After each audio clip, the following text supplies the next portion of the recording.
दोस्तों, मैं AK सिंह आपका स्वागत करते हैं आपके अपने YouTube चैनल अंजना क्लासेस में। दोस्तों, आज एक करंट मुद्दा लेके आए हैं।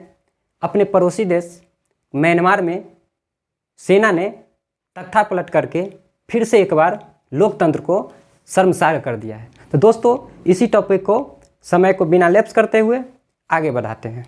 ये जो दिख रहा है हमारा इंडिया, इसके बगल में ये देश जो हमको ये यहाँ पे दिख रहा है, ये म्यांमार है। ये क्या है? म्यांमार है, जो हमारे पूर्वोत्तर भारत से मिलता है और ये अरान कानियोमा पर्वत से क्या होती है? अलग होती है।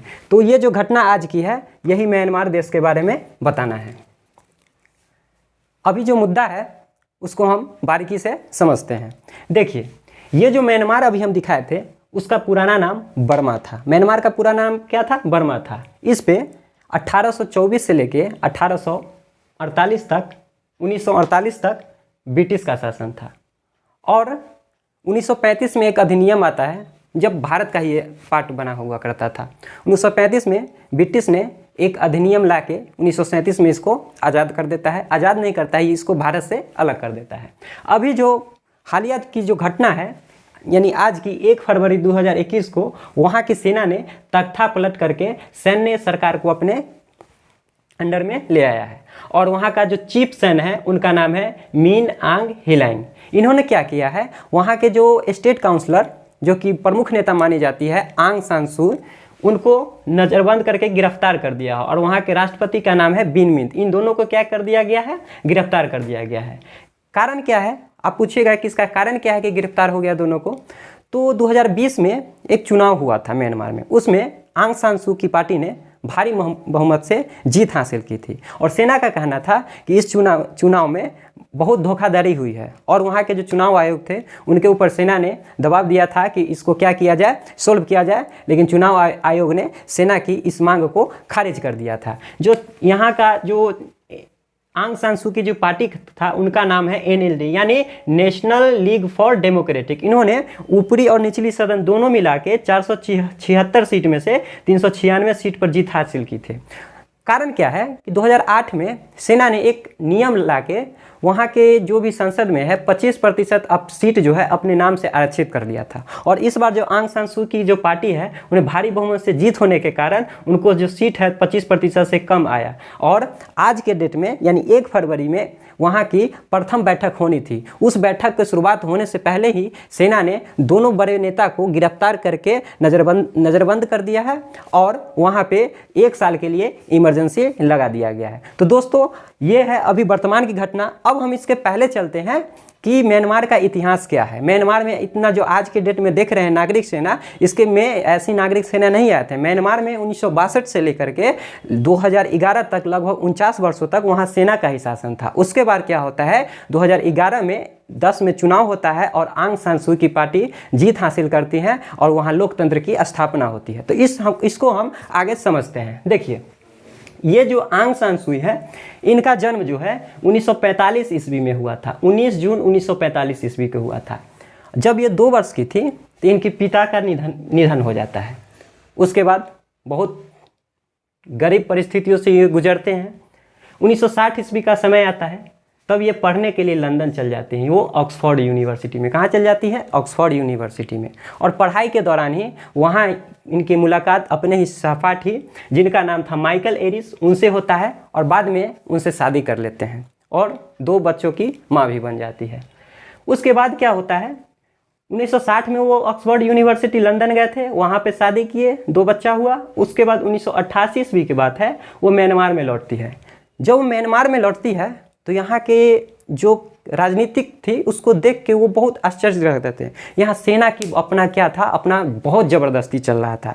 तो सेना की इस हालात को देख के बहुत मन ही मन बहुत दुखी होती है और वो क्या करती है, सेना की इस अत्याचार को देखते हुए वहाँ पे विरोध करने लगती है, जिसके कारण सेना ने उनको 1989 ईस्वी में रंगून, आज के डेट में जहां इनको गिरफ्तार किया गया है उसका नाम है यांगून, पुराना नाम रंगून था, वहीं 1989 ईस्वी में इनको नज़रबंद कर दिया जाता है और शर्त रखा जाता है कि आपको हम एक ही शर्त पे छोड़ेंगे, जब आप देश छोड़ दोगे तब हम आपको रिहा कर देंगे। और आंग सान सू इस शर्त को मानने से इनकार कर देते हैं, जिसके कारण इस मानव के अधिकार को लड़ने के कारण 1991 ईस्वी में, ये 1991 ईस्वी में इनको नोबेल शांति पुरस्कार से नवाजा जाता है, पुरस्कार दिया जाता है। फिर क्या होता है, उसके बाद जब उनको 1989 में नज़रबंद कर दिया गया था, 1995 में इनको रिहा कर दिया जाता है।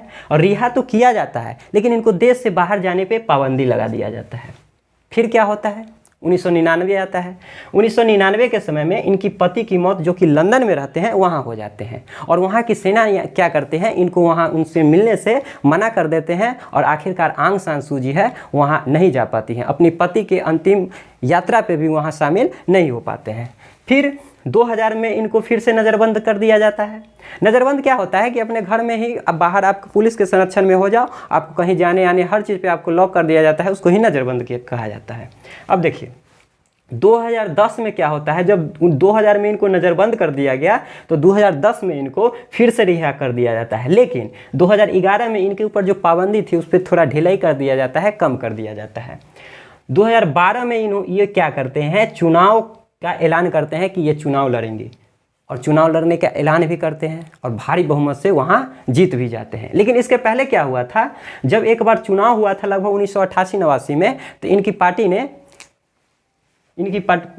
ने 80 सीट पे दर्ज किया था, जिसको सेना ने मानने से इनकार कर दिया था। तो वहाँ सरकार उस समय नहीं बन पाई थी। लेकिन जब 2012 में चुनाव हुआ तो इनका जीत बहुत आसानी से हो गई और बहुत बहुमत से ये जीत गए और शपथ भी ले लिए।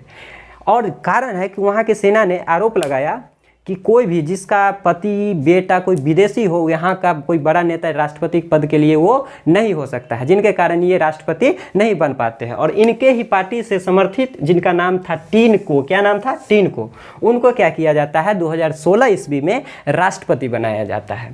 फिर 2016 में ही ये क्या करते हैं, अपने पार्टी में एक अधिनियम लाके एक पद का सृजन करते हैं। उस पद का नाम है स्टेट काउंसलर, जो कि लगभग उसका जो इक्विवेलेंट कहने का है कि वो पीएम के, प्रधानमंत्री के कैंडिडेट, प्रधानमंत्री के पद के ही बराबर उनको माना जाता था। लेकिन उनका शक्ति, स्टेट काउंसलर का जो एक नया पद का सृजन करते हैं, उनकी शक्ति जो है वो राष्ट्रपति से ज़्यादा हो गई थी। यानी ये नियम, तो इस नियम को वहाँ की जो सेना थी भारी विरोध करते हैं। कारण क्या था कि इनको तो राष्ट्रपति बनने दिया गया नहीं था, जिसके कारण ये एक नया पद का सृजन किए। वो जो पद था वो लगभग पीएम के क्या थे, बराबर थे, लेकिन राष्ट्रपति से ज़्यादा शक्तियाँ थी।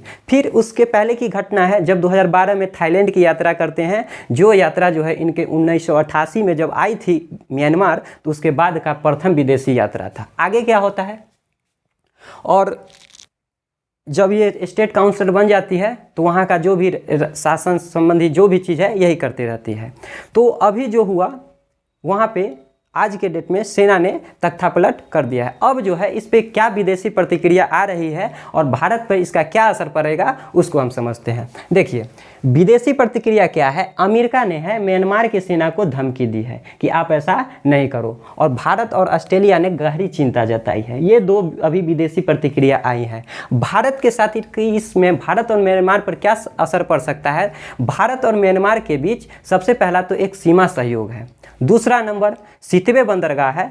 सितवे बंदरगाह पर एक काला दान परियोजना है जो कि भारत और म्यांमार के बीच हो रखा है, तो ये सब परियोजना पर थोड़ा असर हो सकता है।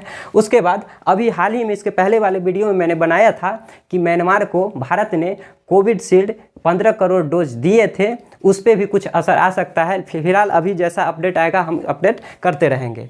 और ये तो हम आपको बता ही रखे थे कि वहाँ की सेना जो थी लगभग 1962 से 49 साल तक यानी 2011 तक वहाँ की सेना की सरकार थी, और अंततः 2011 में जब आंग सान सू की पार्टी बनी थी तो वहाँ लोकतंत्र की स्थापना हुई थी। और आज के डेट में 1 फरवरी 2021 को फिर से सेना ने 1 साल का आपातकाल लगाते हुए तख्ता को पलट कर दिया है, जो कि लोकतंत्र का भारी शर्मसार इसको हम कह सकते हैं। तो दोस्तों इस वीडियो में इतना ही। अगर इस वीडियो को आपको पसंद आया होगा तो लाइक और सब्सक्राइब जरूर करें। धन्यवाद।